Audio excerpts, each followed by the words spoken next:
So welcome to Shorts for all platforms. Just before we begin, how many of you, and this is kind of a crazy question to ask at Sheffield, but how many of you in the audience are filmmakers? Okay, and how many of you have made a short film?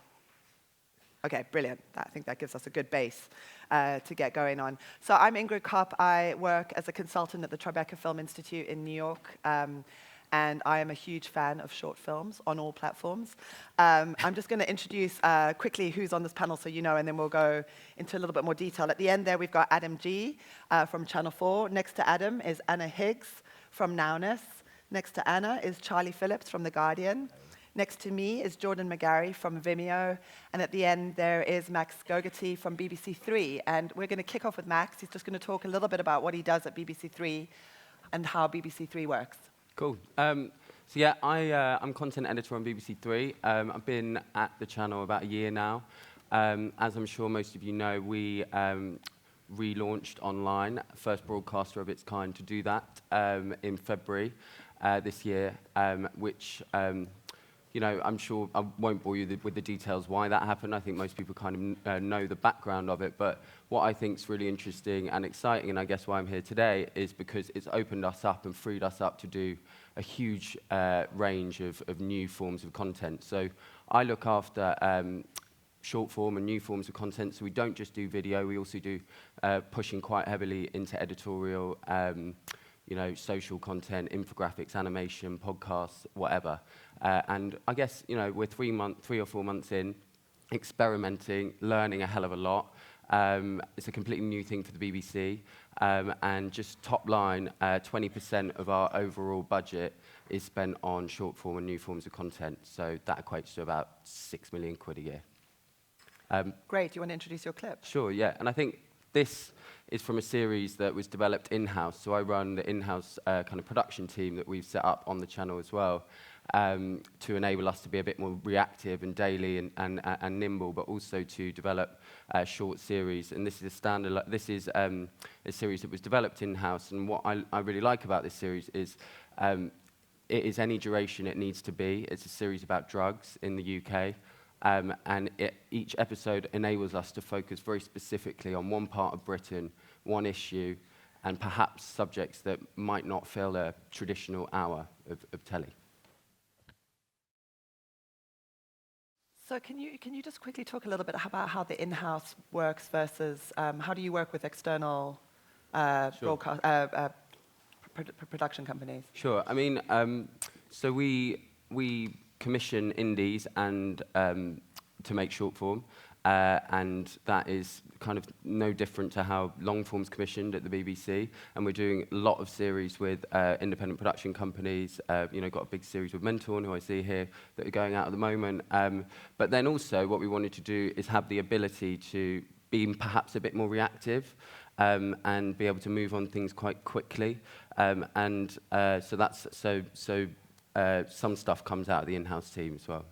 What do you know what percentage? Not yet. We haven't yet. It's a new thing. It out. It's kind of a new thing, but yeah. Great. Okay, Adam, can I come to you next? You can. So I'm Adam G. I'm multi-platform and online video commissioner at Channel 4. I've been at the channel for centuries. I started predominantly in multi-platform, so I did all sorts of things from embarrassing bodies through to Big Fish Fight with Hugh Fernie-Whittingstall. And then a couple of years ago, veered into short form, spent those 2 years commissioning 50 series myself, and then there's the actual overall output. There's another commissioner that focuses on entertainment and comedy, so he's also done shed loads of stuff. The interesting thing is over half of it is from indies that are brand new to Channel 4. A lot of them are really small indies, like one man or one woman and their dog. And as you'll know, Channel 4's publisher broadcaster, so we only make stuff with indies. There's nothing made in-house. The short form is all designed to sit on All 4, which is our on-demand platform, and All 4, the kind of current state of play really, is it's in its transition from being a functional catch-up service to a destination in its own right. So that's really the significance of short form on All 4. So over those 2 years, I've commissioned stuff. You might have seen bits and pieces of this.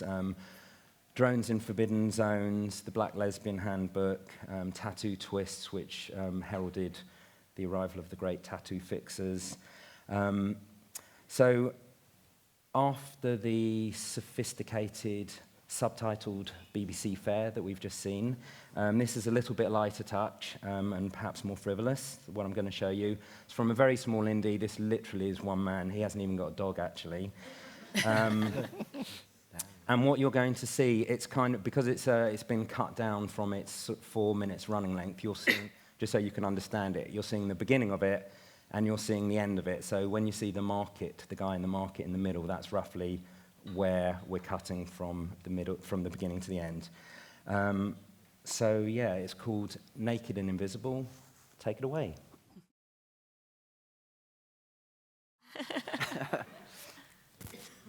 So Adam, can you talk a little bit about how One Man Without His Dog came to you with this project? Like, how did that work? I mean, one thing just to sort of point out, that's interesting because that piece, the trail for that series just took the record for any Channel 4, E4 or All 4 content in social media and in Facebook, where it had a reach of 20 million in the week, its week in the limelight. And what I really like about it is it's not short TV, it's not cheap TV, it's not really even TV. It's a thing in its own right. So I'm very much of the school that I don't consider this stuff a stepping stone to something else. It's a thing in itself. What was the question? How did you find this project? Who found who? How did it happen? I spent quite a lot of time going out to meet filmmakers and indies. So I met this guy. He'd been to school with my brother years ago, so that was a connection. We talk about various bits and pieces, kicked around some ideas, and that's one that came out of it. But I meet people in all sorts of ways. Tattoo Twist is a very good example. So that one, I was doing a speaking gig in Paris at a thing called Cross Video Days, to multi-platform. I met this Romanian director on the lawn in front at lunchtime, and I just said, you know, what are you here for? And she said, I'm trying to get this theatrical doc off the ground about tattoos and identity, and she told me all about what she was doing. And I said, I can't help you with the feature-length thing, but I reckon that's a really good short-form series, and hooked her up with an indie in London and Bob's Your Uncle. So it's totally kind of random. Do you think for you, you know, in the ecosystem of Channel 4, the process of finding talent and subjects for the kinds of stuff you're working on, the short content, is very different to the longer form stuff?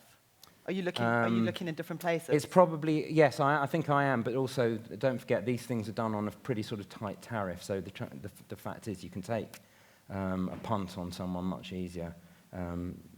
So I do all the time. I've hardly done anything with actual TV indies in 2 years, probably 2 series with TV indies. So you're taking risks on the talent as well as on the subject matter? But to be honest, not even that risky. You can see how good they are before you start. So I don't feel like it's that much of a risk. Great. Anna, can I come to you next? You can. Go Anna. Okay. Go Anna here. Sorry, you were in charge, so I was just waiting to tell what to do. So I'm Anna Higgs. I'm creative director at Nowness. We're a global culture channel that we publish a brand new exclusive short film every day of the year. This year, that's 366 films, being a leap year. It's a lot of work, but it's incredibly exciting. And we do that to kind of celebrate the extraordinary of every day, is our sort of strapline. We have what I've got, I think I should have actually shown just a short film, but we did a little reel to kind of show the scope of what we do. And what the reel has within it is our kind of key commissioning criteria, which are about something you can't see anywhere else, made in a way you haven't seen before, that moves the audience. That's essentially what I'm looking for in a purposely simple and almost obtuse manner. But those are the basic rules, which are both quite strict and very, very free and broad as well. So you'll see a kind of reel of a whole bunch of stuff that we've done on the site. So do you at Nowness, it's interesting because at Sundance we were talking and we realized, actually you were on the panel too, that we were all very journalism and documentary focused. And actually Charlotte Cook, who was on the panel with us, mentioned Nowness as a really good platform for other kinds of work. Yeah, you know, I owe her a fiver actually. I'm wondering, I mean, how would you describe that subject matter? Is there a particular thread through that? Is it more, are you looking more at art and design? How do you describe Nowness in an elevator pitch? So the elevator pitch, depending, if you're in the Mercure, that's only like 3 floors, so it has to be, but it's cultural storytelling is the very, very short form of that. And so for me, that's culture with a big C and a small c. So it could be about ballet or design or architecture, but it could just as well be about a Sardinian village where the women wear dresses that have been worn by them for 300 years, and what the storytelling and the cultural context of that is and what it means. So what we try to do, I love that we are a place for other things. So we don't have overt political stuff, for example. So for me, the line that's you can't see a film that's, for a Nowness film shouldn't be seen anywhere else, slightly speaks to our exclusivity. So we want to be the online free premiere of something, but it also speaks to the fact of, for me, a film that we get best traction for the filmmaker for and that our audience wants to see is a film that wouldn't work for Charlie in a really good way. Because if somebody brings me a film that should be on The Guardian, I go, dude, this has to be on The Guardian. This is amazing. Go and put it on The Guardian. Because our audience is a culturally curious audience that wants to be taken to places with the style of storytelling that you see there. So we are tackling political subjects. We have a whole series called Define Beauty, which is about provoking and puncturing myths around the fashion and beauty industry, which is really interesting. You saw a clip from there with the guy licking the side of the woman, for example.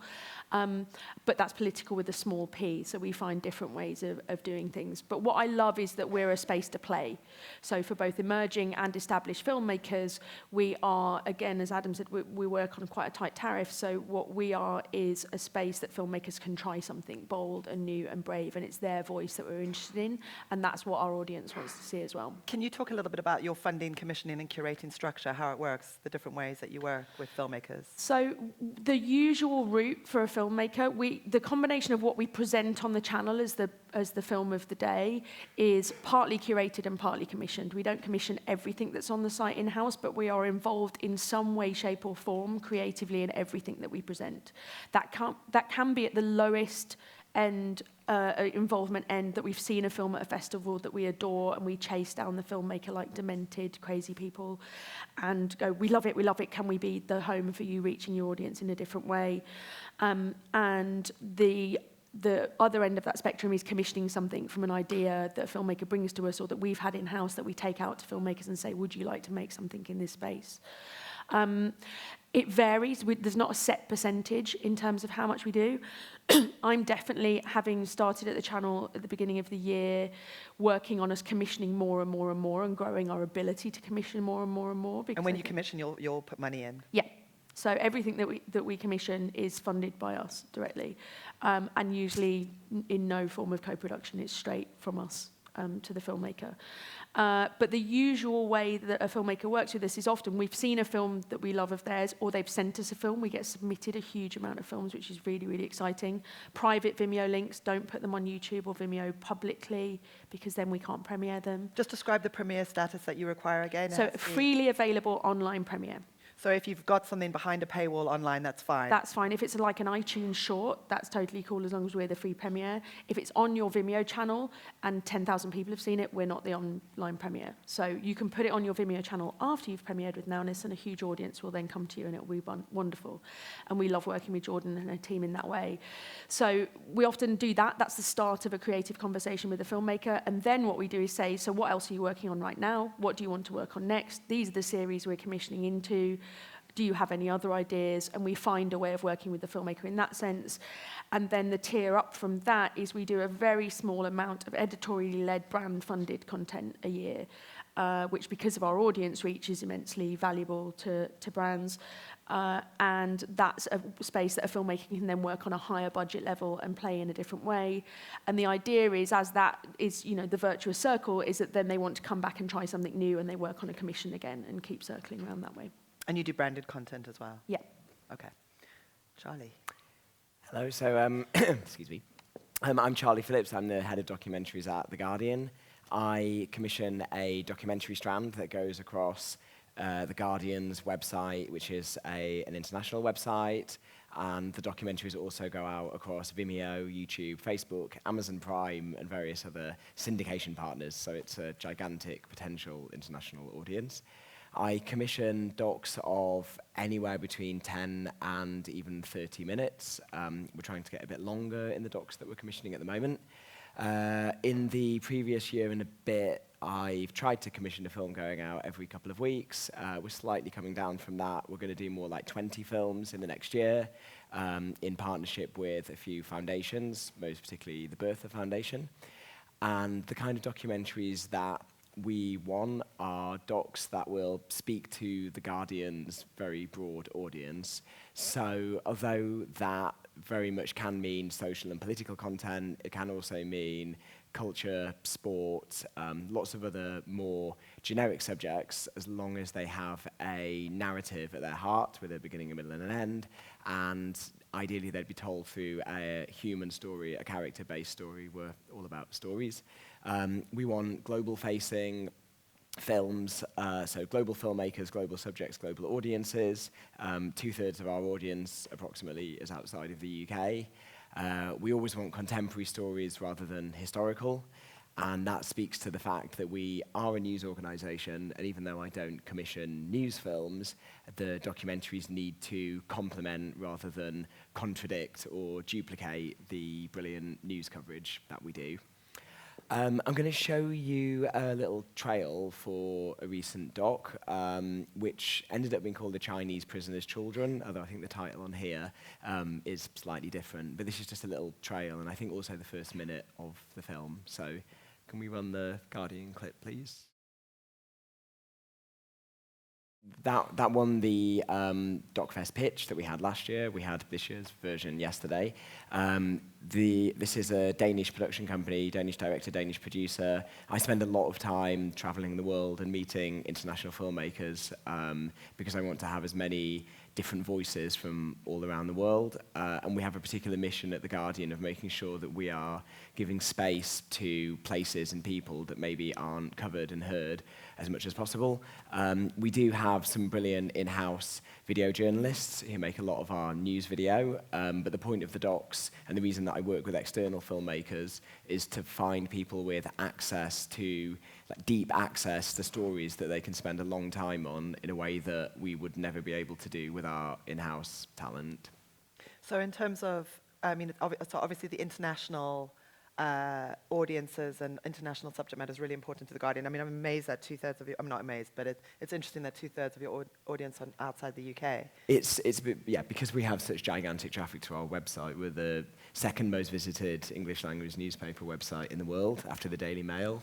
And a lot of that has been fueled by, firstly, growth in the US, which has been spectacular audience growth, but also growth in a lot of European countries, a lot of Asian countries who want an alternative to their traditional media. And it's because we have so much international news and so many international investigations, so we're a trusted source. So we've talked a lot in the past about the exciting aesthetic opportunities with short film and how there are things that you can do with short films that you can't necessarily do with featured documentaries, for example, partly because of the money involved, but also partly because of the elasticity of the online form. But I wonder how you balance that sort of aesthetic possibility with the editorial requirements of The Guardian as a news publication. Yeah, so because we're a news organisation and our audience have certain expectations, we can't be too poetic or too experimental with the kind of films that we work with. They need to be quite information heavy, they need to be story heavy, they need to make our audience feel like they've learned something new and they've seen something new. We like films that are led by actuality rather than talking heads or experts. We like to hear directly from the characters rather than it being mediated by a journalist. But there is, I often get asked how the docs I do relate to journalism and relate to news, and in some ways I don't really know, but I do know that our audience have a relatively poor tolerance for things that are slow and poetic and don't immediately just directly hit them in the face and give them information. So, I mean, to go back to what Anna was saying, there's certain things I get pitched where I can instantly see it's going to be a Nowness film rather than a Guardian film, and it's good that there's that complementarity. And do you ever work with feature-length films where you do a version of, or do you not do that Yeah, anymore? so we're trying to do more and more originals rather than cut downs. We have done some cut downs in the early days, but they look a little bit too much like trailers. But what we do sometimes, and in fact that was the case with the clip you just saw, we will sometimes do work in progress versions, like early versions of things that are going to be feature docs released in a year or in 2 years. And that is, it's good for the filmmaker because they get some funding from us that's a bit like development funding, but it's also good for them being able to build mailing lists, Twitter followers, build awareness of the bigger project, and generally the rights situation isn't problematic if our short is a completely different entity to that feature down the line. It could also, I mean, in the case of Nanfu's project, it can actually also be incredibly important in terms of the urgency of the subject matter. Maybe you could just talk about that. So Nanfu Wang is here with a film called Hooligan Sparrow about human rights lawyers in China. It's an amazing film. You should see it if you haven't.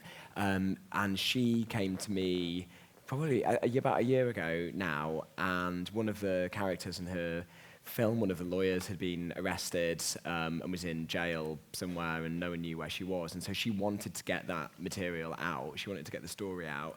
And we are, obviously, because of our reach and our influence, we are a key place to do that. So that does happen periodically, and that's a really exciting thing to do. And in that kind of circumstance, some of the rules of what I like to commission are a bit more flexible, because I'd be quite happy to do a kind of 5-minute thing that's going to help a cause like that, and is maybe less of a narrative and more of a character portrait, because it's clear that there's a reason that our audience would click on that from the front page of The Guardian and watch that film. Great. Finally, last but definitely not least, McGarry from Vimeo. Hi. So I am Director of Curation at Vimeo. I've been there for about 5 years. And the curation team, as well as programming the Staff Picks channel, which obviously, short form is hugely important to us there. We feature 5 films a day. They're not necessarily films that we've commissioned. In fact, in the most part, we have nothing to do with the genesis of those projects at all. But Staff Picks and the sort of the team spending so much time sort of just going over what's on the site and like going to festivals and watching what everybody's doing means that we're sort of we have our noses up against the window of the short form filmmaking world, and we know what's going on and sort of track talent and as their careers grow. The thing that everybody is very interested in at the moment is Vimeo Originals, which is us commissioning. We also commission projects on behalf of brands occasionally in Vimeo Brand Studios. I think we might talk about that a bit later. But Vimeo Originals is us directly funding content from filmmakers, which often come from the Staff Picks community. We get to know a filmmaker and their work through featuring them in the Staff Picks channel. And then we hear that they're developing a feature film or a web series or whatever it might be, and we get behind that and support it financially. And we generally give them production funding and also a marketing budget. And then sometimes it's not, sometimes it's a bit further down the process, but we get on board. And the clip that I'm going to show you is the first feature Vimeo original, which is a documentary called Wizard Mode, and it started as a short film, and we got on board very, very early on. It launched last month, I believe, and this, rather than showing you a clip from the short, I thought I'd show you the trailer for the feature, just because it gives you a bit more of the story in the 2-minute limit that we were given. Let's show the clip.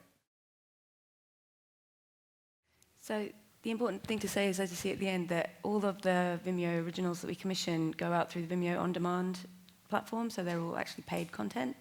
So far, that's how it is at the moment. And Vimeo originals vary really wildly. That was our first documentary one, but they've started with, we had 2 or 3 web series that are sort of scripted comedy/drama. We've had stand-up comedy specials.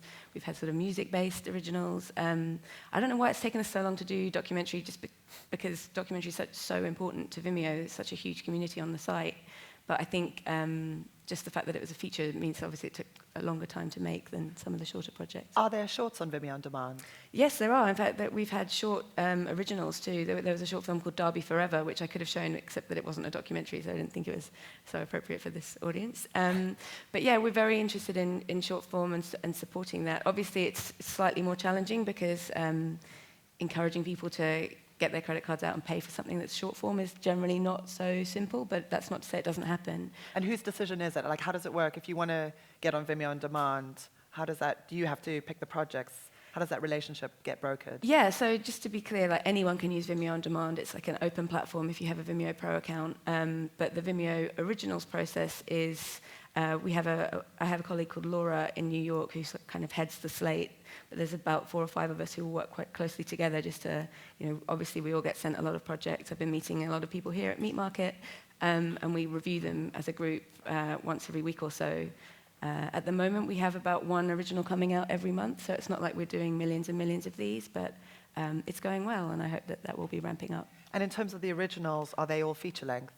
No, we've had a short form original, we've had 3 web series, which all have, varied lengths. High Maintenance is the first one, and they were all different lengths. I think that's the great joy of the internet, is that we're not beholden to advertisers or sort of preset time slots. The story can be as long as it needs to be, which is very liberating. So yeah, this is the first feature. Most of them, I don't know if you count our web series as shorts, but they a succession of shorts. Most of them have been short form in some way or another. Yeah. It's interesting because we started this talking about the fact that short form now, given the affordances of the web, and the way actually a lot of broadcasters are also changing their structures, are no longer calling cards for a feature. They're actually their own thing, and there's a whole sort of aesthetic that's evolving in the documentary space around the short form, which is really exciting. I think it's something that we all are really excited about on this panel.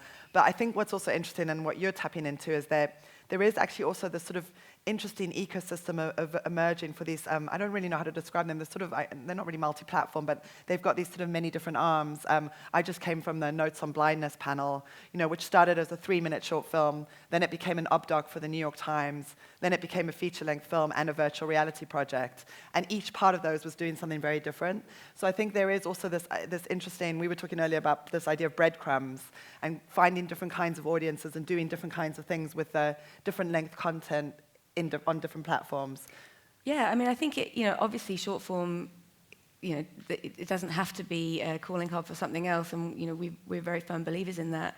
There are some wonderful shorts out there that people are able to make, off their own back or with sort of limited resources that tell incredibly important stories, and long may that continue. But also, it is a nice way to sort of pilot something or do a proof of concept, or just tell a story that you're able to make then and there, that then sort of lights a fire that inspires other people, and people come to you and ask you to make a longer version. So yeah, it's very exciting. So one of the things I think is really interesting, actually, in terms of this idea of breadcrumbs, is a couple of you mentioned social media syndication and Vimeo, YouTube, social media in general.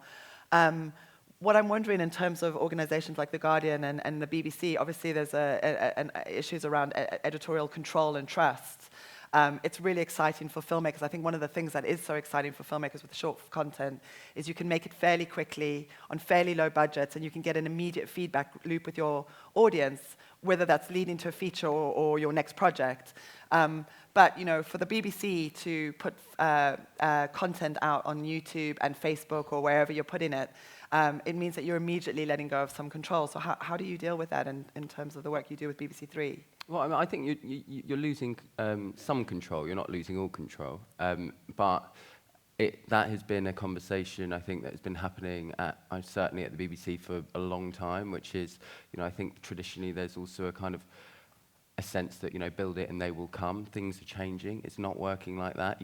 If you want to reach young audiences, and our demographic is specifically 16 to 34s, you have to go where they are. So we 16 to 34s. Yeah. So we see social as a massive driver to bring audiences back to the platform, back to .co.uk, but also if people consume an entire thing on a platform that isn't ours, that's absolutely fine by us. And who makes money from that? For example, if you put stuff on YouTube... Well, we don't monetize or advertise on any third-party. Right, so it's not ad-supported or anything, right? No. Adam, how about you with the content you work on? The basic pattern is sort of one of concentric rings. So we start with an exclusive period on our own platform, and then go into the sort of main social media. So Facebook works particularly well for us, and then squeeze the juice out of it everywhere and anywhere through very broad syndication through a third party. So that's the basic sort of pattern. I think what we'll see going forward is more stuff commissioned specifically for social media. So specifically for Facebook or Yeah. or I mean, Snapchat or whatever it may be. That's one of the, that's the direction of travel for this year, really, yeah. How about you? So we with the docs, we simultaneously launch everything on Guardian.com, YouTube, Vimeo, Amazon Video now, and usually Facebook. I mean, if the film's longer, we do sometimes try and see if people will watch the whole thing on Facebook, or we'll just put a trail like that up.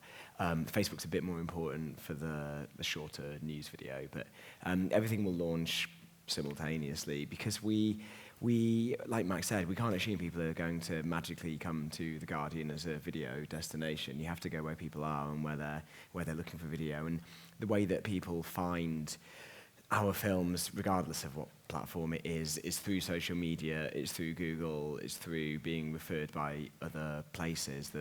Our homepage in The Guardian as a destination is a lot less important than we as kind of people who really love The Guardian might think. People are just clicking on stuff where they find it, so you have to be right there. And I do think that's particularly true with Facebook, because Facebook have been so aggressive about colonizing the video space, and you have to be with them. You can't just ignore them. But of course, as The Guardian, we are very much in demand from people like Amazon and Facebook and Google to kind of have the conversations about partnering, because it makes them look good if they're working with us rather than trying to shaft us. And then it's nice for us to be part of that conversation. I mean, are you excited about that, the sort of social media ecosystem? I mean, obviously you have to be on Facebook, but it's also a little bit worrying. Yeah, I'm in two minds about it. I'm excited that we can get to a massive audience on there and get millions of views on Facebook. It's arguable whether they're really views, but that you can get to as many people as possible.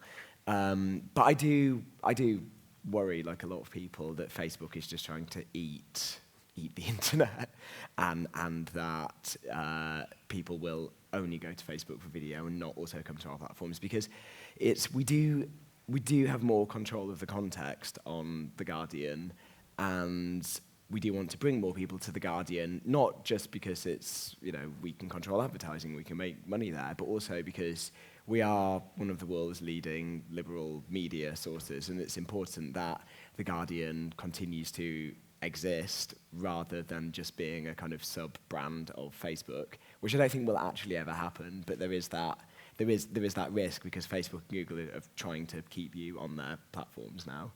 But you have to be on them. But yeah, you can't not be on them if you want to get to the widest audience possible, and I want the docs to be seen by as many people as possible.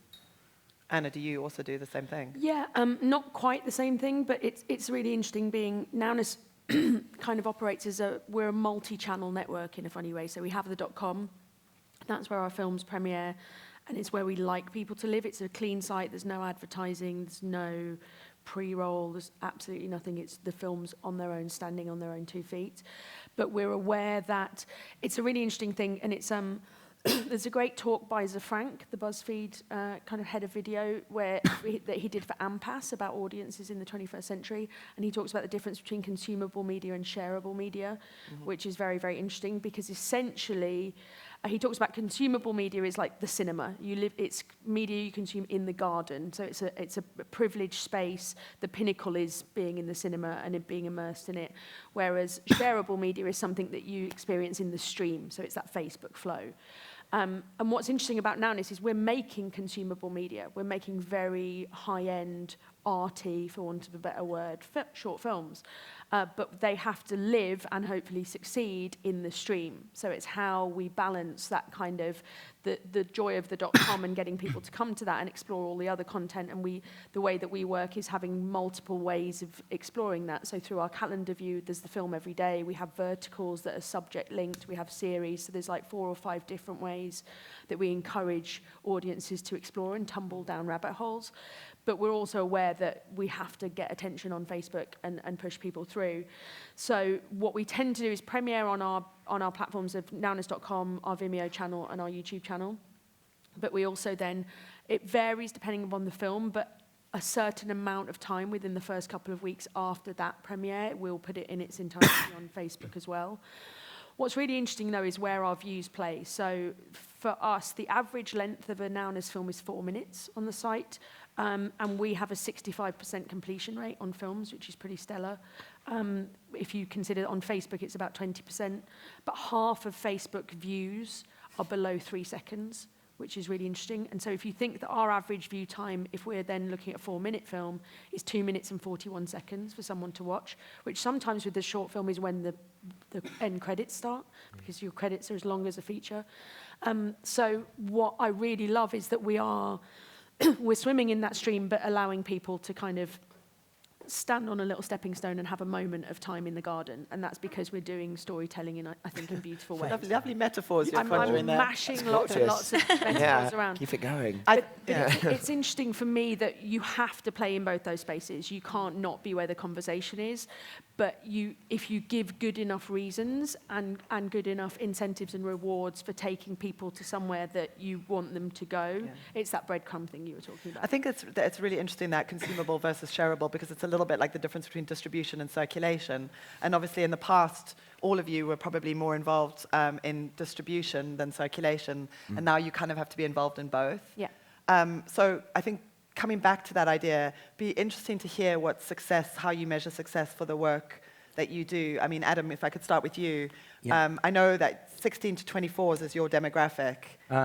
It's the kind of core demographic, but it's Core. actually more like young-minded people than necessarily Like young me. people. Like you, yeah. Perfect. Bang on.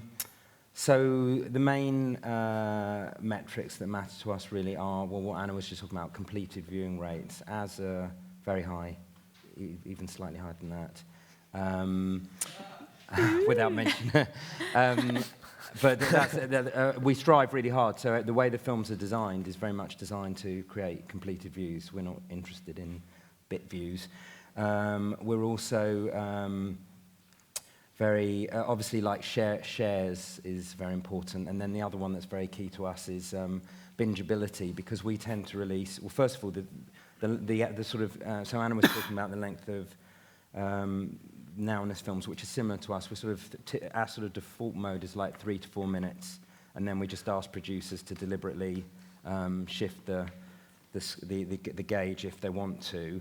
We're also doing more experimenting with longer forms as well, but that's kind of been broadly the sort of starting point, and we tend to do short series of maybe like 6 or something like that. So when we do a series of 6, we drop them all at the same time, and we really like people to binge watch them and just doing a whole series in 18 to 20 minutes. So again, how the editorial works is designed to maximize the possibility that people will watch the whole thing in one sitting. And do you, I mean, is in the future for Channel 4, is there going to be more short content on all 4? Is that how you see things going? Because obviously things are shifting a little bit. Yeah, there's kind of a bit of all sorts. So, it's been predominantly short form over the last couple of years, but there'll be more experimentation with longer programming going forward, bit more curation, bit more working out how archive fits into the picture. So it's sort of slight shift of emphasis. How about you, Charlie? How do you measure success? So viewer numbers are important. It doesn't matter. We want people to be watching the films. That's, of course, the easiest and simplest way to measure success. And shares as well, because you can see those numbers in front of you. I wouldn't say it's all about that for us, because I think it can take you down a road of making the easiest and most accessible content. So a race to the bottom, clickbait type. Yeah. I mean, we wouldn't do that, but anyone who consumes our video a lot will know that we do a lot of brief breaking news clips, we will do things like an escaped giraffe on the loose and kind of fun animal clips. And it's those things that get incredible traffic, and there's absolutely nothing wrong with them. It's really important that we do that kind of thing. Or a lot of people might have seen Owen Jones's speech outside the Admiral Duncan at the vigil on Old Compton Street, which I think has got like 3 million views on Facebook. And of course, stuff like that is going to get more traffic than the 20-minute documentary. So with the docs, that really, really matters to me. But I do also think that giving space to new voices and important stories and broadening people's awareness of important stories and places and people is really core to the mission of The Guardian, and I think we can't really lose. I think if we in particular were to lose sight of that, it would be a great loss for liberal media. I don't mean to sort of get on my high horse, but I do think we need to keep sight of that. So the quality is really important. And also, personally, I want to be nurturing new filmmakers and new talent as well and bringing them into the documentary ecosystem. Yeah, because I think, the thing with a lot of that news content that you're mentioning and a lot of the videos made by, for example, AJ Plus and some of that more newsy, quick stuff that you see in the Facebook feed is they have to grab your attention. And what we were talking about in Helsinki, there's the 1 second rule, the 3 second. You'd really be losing a lot if you were forcing your documentaries to put everything in the first 3 seconds. And they do. Our docs do need fast starts. They do need to start fast, but maybe not 3 seconds. But not as fast as the dab strand, which is what my colleagues do on Facebook, which is content specifically designed for Facebook that's 2 minutes and immediately grabs you. Similarly, explainers, things like the Owen Jones thing. They are designed to be watched silently and consumed immediately from the first second. But the docs are a little bit different to that, even though, of course, I do want them to get It's interesting, though, because we were talking, I think we really wanted to make sure that in this panel we were talking about the aesthetics and the craft and the new kinds of storytelling that are emerging in this field, because it isn't just about the length and the number of views. Yeah, but there is something about these social media platforms like Facebook, for example, that are actually creating a new form of short form, right? So you see all the subtitle stuff, for example, because people are looking at it on their phones. They're also going like this, so you have to capture them really quickly with a good... actually, it was really interesting what you were saying in Helsinki about taglines and images, thumbnails, and titles being so... Maybe you could just talk about that very quickly. Well, if you take, for example, the context of all four, but this is common to a lot of things. Quite often you're not dealing with any kind of big TV talent. You're not dealing with a big TV brand, because certainly when we're doing originals, they've got nothing to do with any TV shows. So you haven't got that much with which to hook the viewer, and the main thing you've got is the title. So you need a particular kind of title that, first and foremost, just needs to be really clear what you're getting. So, for example, One Born Every Minute is it's fine as a TV title, but for a sort of short form online, you don't even know what realm that's in. Whereas Rich Kids Go Shopping, which is a really successful series for us online, you totally know what you're getting. So that's important. And I don't mean in a clickbaity way, because that's totally unsustainable. You've got to deliver on what the promise is. And the interesting thing, for example, about Rich Kids Go Shopping is that it turns out, the way it's been made, none of the kids were born rich. They're all kids that have made their own money through various interesting ways. So it's in fact got this whole dimension of entrepreneurialism. So, you shouldn't write things off for the title. It's really important that it's something that people want to watch, and you can tell really good stories within that without any problem. The images are really important. It may seem really cosmetic, but the thumbnails are really, really important. And you're nowhere unless someone clicks on what you're presenting them. So one of the ways we work on all four is that we think about how we're going to actually sell the, I don't mean literally sell, but sell the idea, sell the program to the viewer right from the off. So we don't use kind of working titles of convenience. We use ones that we really think are going to sit up there, and they've got to fight their corner, and they've got to sit there with Gogglebox and Catastrophe and all the other stuff on all four.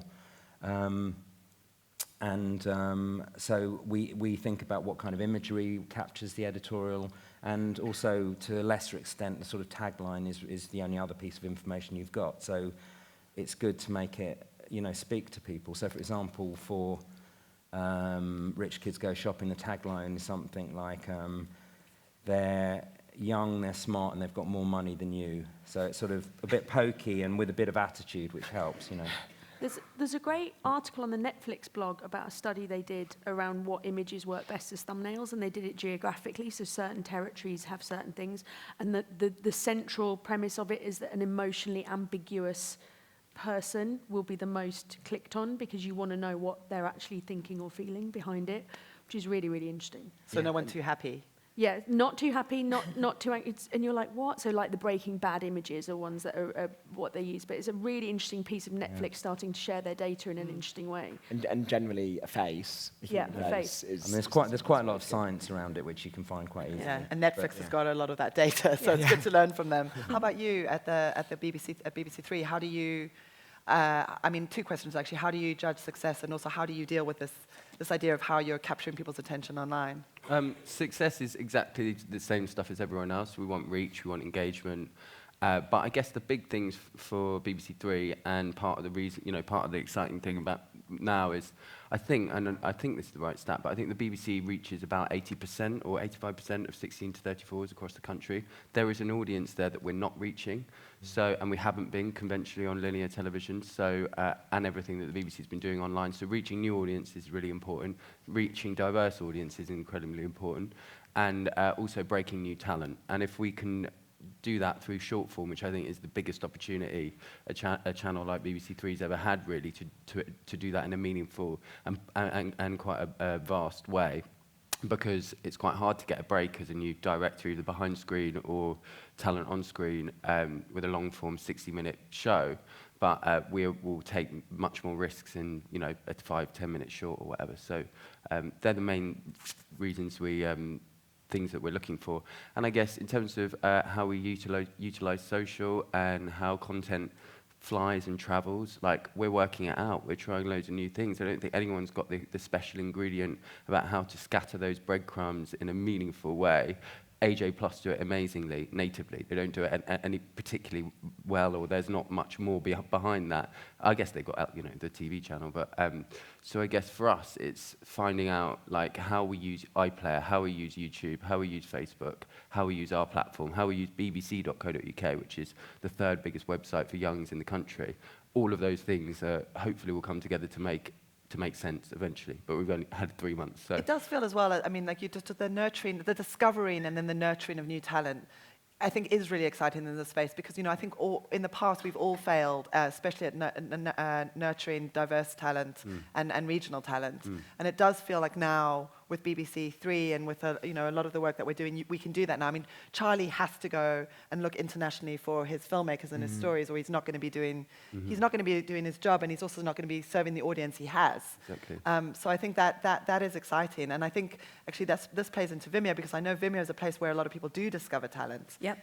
So I'm wondering how you sort of see yourselves as a sort of talent portfolio almost. Yeah, I mean, traditionally we get one of the best bits of my job, or the curation team's job, is the number of emails we get from filmmakers saying, since you staff picked my film, I've had, so much attention, I've had a development deal, I got signed to a production company, and that's something that we're extremely proud of, and we're always trying to support.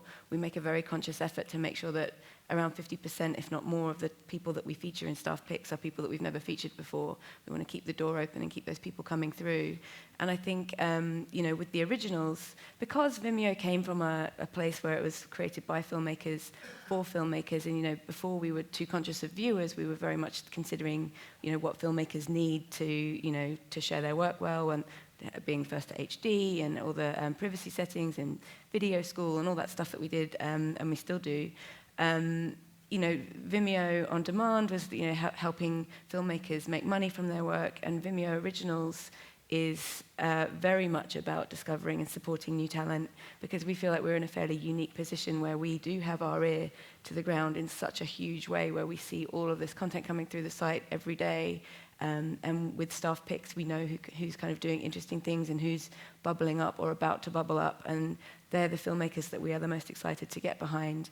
I think, when we're commissioning originals, obviously each one is a different conversation, but the one thing that they all have in common is that they have a very clear audience. And I think so long as the filmmaker knows exactly who the film is for and how to reach those people, or we work out together how to reach those people, it allows us to take not more of a risk, because as you say, you know, we know these filmmakers and we trust that they're going to do a good job. But if there's a very clear audience there for the project, whoever it might be, you know, we can get behind more emerging filmmakers and help them do well. And in terms of success, obviously with Vimeo On Demand, we look at how many sales or rentals it's had, and that's very important. But also just, you know, what is it doing for the filmmaker? Because the whole point of us is we can do things that maybe other people can't. So having this money to put behind talent, and continuing that story of filmmakers talking about how Vimeo helped them sort of level up in their careers is massively important to us. So just before we go to Q&A, and if you have any specific questions, deals, money, all of that stuff, now will be your chance to ask them. I just was wondering if there are other short platforms or commissioners or you know, whatever it may be out there that you really admire, people you think are doing it really well who are not you. Charlie Phillips. Oh my God, maybe putting me on the spot. I mean, I think what Field of Vision are doing is really interesting and really different to what all of us are doing, because it is more of a reflective, poetic style of documentary, and it completely contradicts the usual rules for what works online. But I think they're coming from a place where they're not that bothered how many people are watching the films, and I don't mean that critically. It's about making good films, and they just happen to be online, but they're just good docs. So I think that's really interesting. There's a platform called Eon, who I think just acquire films. I think they have some nice stuff. Huck magazine, which is part of the Little White Lies empire, are putting out increasing numbers of films, which I think are all made in-house. And they're sort of a dark horse. I think they're doing really... What are they called? Huck? They're called Huck, H-U-C-K. They've been going for a while, but they seem to be getting more prominent now, and I really like the work that they put out. Yeah.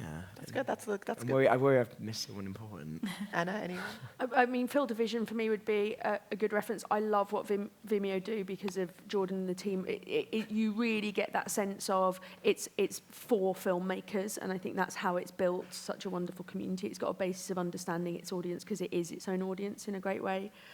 And I think, I really like how Mubi talk to their audience. I think they're really interesting in terms of having different language and different kind of syntax in a funny way on different platforms. So they're very different on Instagram than they are on their Facebook.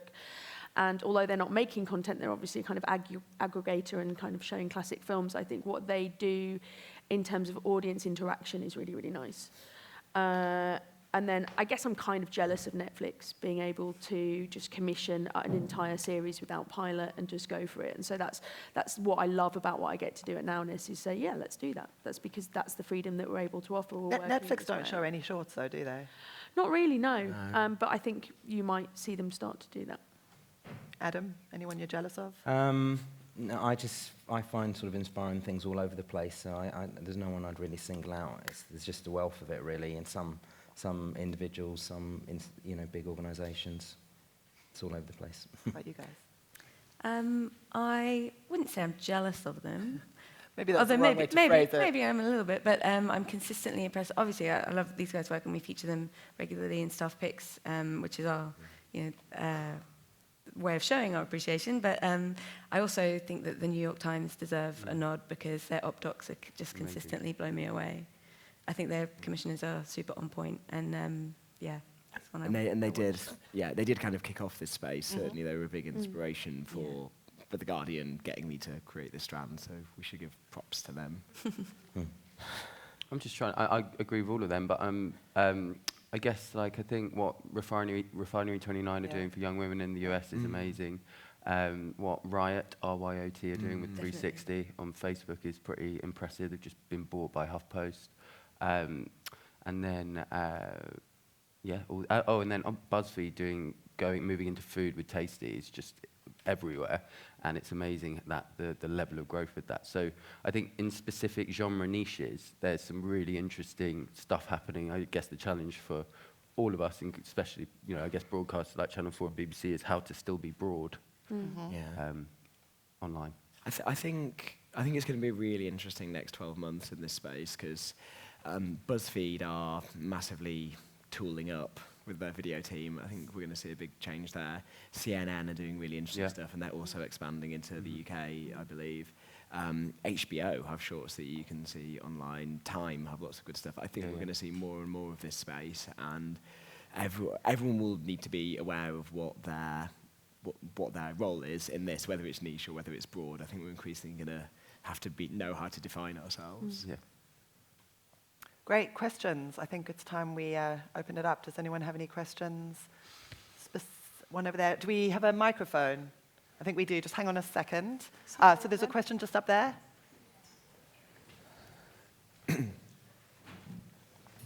I hate to be the guy to ask it, but Should you pay? what are your budgets on short form? Are they, workable yet for people to make a living from it? I'll go first. I'll happily go first. So our tariff, if it's a tariff, we spend about 3 to 5K on a short film. So it's about £1,000 a minute, essentially. It varies. That's our pure commission. Our branded content is often considerably higher than that. But that's the scope in which we work, which I think is comparable to Random Acts. Yeah. Or at least it was when it was 3 Minute Wonders when I was producing those. And Random Acts is expanding, isn't it? Yeah. So just to pick up on that, that's very similar sort of level to what we're doing. It's typically sort of £1 to £1.5 a minute. We do 4 different types of short form. So I've mainly, today, so far, been talking about short form originals, which is that sort of level. The brand-funded stuff is significantly higher. Random Acts is similar again, but very much focused on arts and performance. And then the only other kind of short form we do is stuff that's derived from the TV, and it's, again, similar. So it's a tight tariff, but very kind of, you can definitely kind of come out ahead. And as I say, we typically might do series of 6, which seems to be a level whereby you start to get some economies of scale. But you've got to keep it simple, really. I think, the people that don't make the proper margins, which very rarely happens, are just people that overcomplicate what they're trying to do. Are people making livings just making short content, or do you find most people are doing short content? Like something we talked about, the hustle of the sort of exciting opportunities, but then also the incredible hustle. You were saying yesterday, Anna, that filmmakers can make this sustainable, but it's hard for producers. I think it is tougher for producers. But a lot of the filmmakers we work with, we're particularly hands-off about our financing as well. So a filmmaker gets that money and does essentially what they want with it in order to deliver the film. We don't make them do a budget that we approve and all sorts of stuff. They know what they have to deliver. They have a very clear spec. But yeah, I think it is harder for producers from the perspective of needing a sustainability and a flow and being able to make a margin in a space. A lot of the filmmakers we work with are one-people bands or have a very small core team that they just crack through what they do. And they're able to pick and choose. So they might be repped by a brand with a particular company. They're doing music videos with another company and they're doing Nowness films off their own back. A producer can't then interact with all of those different streams and has to, I think it is a tougher landscape to navigate. But there are filmmakers that we work with that are consistently doing very well between ads, branded, short form in a kind of pure commission sense, and a whole range of other stuff that they're not interested in features. Long form to them isn't a space they want to play in, which is really fascinating. But it sounds like the branded space is definitely something that's becoming really key in terms of actually making a living. Yeah. Rather than just doing cool creative stuff, which we all love too. Charlie, how about you? So we pay up to 15 grand on the assumption it's approximately a 20-minute film, so it's slightly under £1 a minute. We are up for co-producing with other funders, depending on what rights they want, which tends to mean that we can work with foundations or film institutes or not necessarily other platforms, although we do sometimes co-produce with other platforms in other languages that aren't major territories for The Guardian. Again, the branded content division of The Guardian, which is called Guardian Labs, which isn't my area, but it exists, they will pay substantially more than I can. For us, I mean, the originals budgets vary so wildly, it's not really fair to pick a number out of the hat because it depends on whether it's, obviously the short form are going to be smaller budgets than the features or the series. But for us, it hinges on what we think the potential for the audience is in that project. Like if you have somebody, if it's a subject that's dear to the hearts of a lot of people and we know how to reach them, or if you've got someone in it who has a large or decent following, that helps sort of grease the checkbook. In fact, that's kind of what we look for primarily to get the originals off the ground at this point. But yeah, the budgets are decent. Like we have money to spend, but it sort of just depends on what. How many do you do a year? I think you said, but Yeah, at the moment we're trying to release roughly one a month, so it's not a huge flood. It's more of a steady stream, but I think it will be ramping up towards the end of the year and into 2017. okay, Max. For short form, our budgets, we started off around £1,000 a minute. They vary absolutely depending on the project, from about 500 per minute to 2,000 a minute, depending on the project. Okay, great. Any other questions? There's one up here. I don't know if can you get a mic up there, or do you wanted him to yell? Hang on, there's a mic coming. Thank you. I have two connected questions. You touched the subject that subtitles don't work on small devices. So the first question for all platforms, which % of mobile views you have? And the second one is, does that mean the growing of mobile viewing that subtitle content has no future? Subtitles are totally fine for us, and actually, rather than not wanting them, we actually have to. It's almost have the them. opposite now with Facebook. It's the opposite. I mean, we make our filmmakers subtitle their entire films, even if they're in English, so that they could be viewed silently. But that means that, so they work on mobile, we get them to do it in like 80-point font, like they have to be gigantic. So, I mean, apart from the fact that we do international films, so we have to be open to subtitling, I think subtitling is kind of having a renaissance because of social media, rather than it being a problem for us anyway. We automatically subtitle everything. We do it in-house into 10 languages currently, and we're adding new languages all the time. We're really excited by actually foreign language content does better. We're a global site, but foreign language content often does better for us than English language, really interestingly. People are coming to us because they're culturally curious, so they want to see that stuff. So actually, before it became a thing on Facebook to put subtitles, we were already doing it, which was kind of cool. You should get a Made T-shirt us- that says yeah. that. Sure. Yeah. You know, actually, I do think this is really interesting, because I have noticed this, is I do think, you know, I was talking earlier about how the affordances of the web and social media are changing the way these films are being made and the way they look. And I actually have noticed that there is a real internationalization, because a lot of your platforms are international, and so all this idea of, you know, it's UK and for a UK audience is it's slowly breaking down. Maybe less so for the BBC and Channel 4, although I think even there, you know, with a VPN. No, Channel 4 is not geo-blocked for sure. It's not. Neither is ours. And BBC Three. We don't yeah, geo-block. yeah. So there is. I think that there's actually. I've noticed a real internationalization, and to me, and this may just be me, everything feels a lot less. What's the word I'm looking for? Not parochial. I feel like there's an expansiveness. That's very exciting. It's a massive change in the last few years, and it's especially refreshing for international filmmakers coming to the UK and trying to pitch their ideas, because previously it was so hard to get a foreign language film interesting any broadcast commissioner, and now we've just swung. Yeah. We've just put 600 hours of international drama onto all four, which is all subtitled. But just going back to that question, one of the interesting stats about the platform is that whilst mobile is one of the really fast-growing platforms for all four and for short form, the fastest growing thing is actually people watching on large screens, often The from Chromecast, yeah. Yeah. That's the fastest growing aspect of. Yeah, that's interesting.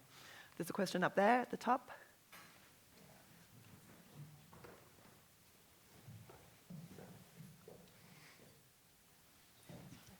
I'm really sorry, it's a horribly dull question. Off the back of that conversation about internationalisation, could you all speak a bit about licensing and territories? I come from digital background, and for me, territories is kind of like massively fluid.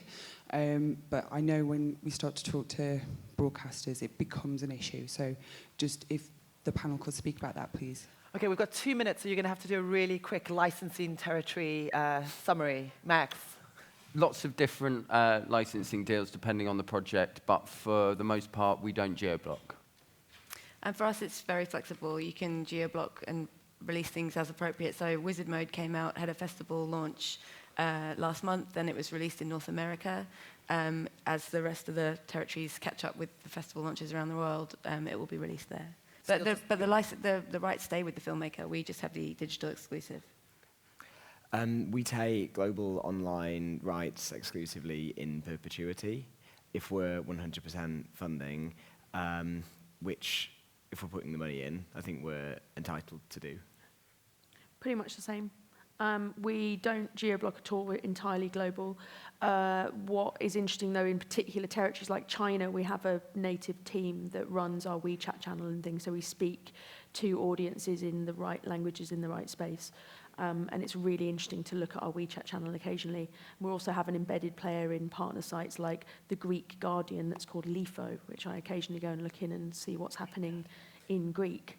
So we are completely global, but really interestingly specific where we want to be. She's so talented. She reads Greek as well.